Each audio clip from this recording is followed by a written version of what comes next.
झालं असे की मतदान मिळो आणि नंतर मतदान मरो अशी आजची परिस्थिती आहे।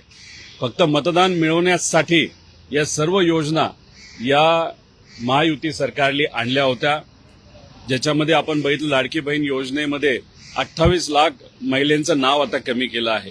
त्याच्याचबरोबर धार्मिक पर्यटन अशी एक योजना त्यांनी आणली होती, ती योजना बंद केली।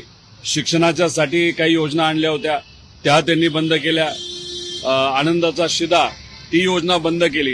याला दोन प्रमुख कारणं असतील। एक, फक्त लोकांचा वापर करून हे आता लोकांना विसरलेले आहेत। इलेक्शन संपलं की विषय संपला।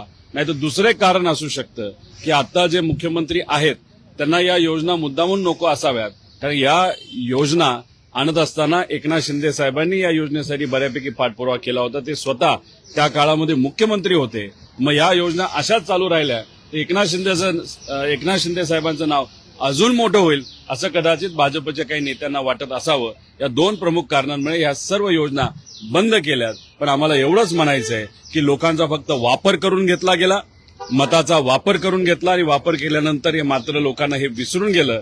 हे सरकार श्रीमंताचं सरकार आहे, कॉन्ट्रॅक्टरचं सरकार आहे, गुंडांचं सरकार आहे। जातीवाद केला, धर्मवाद केला आणि वाद हा वाढवतच चाललेले आहेत। पण महाराष्ट्र मात्र दुर्दैवाने विकासाच्या बाबतीत मागं खेचत चाललेला आहे। ही दुर्दैवी गोष्ट आहे।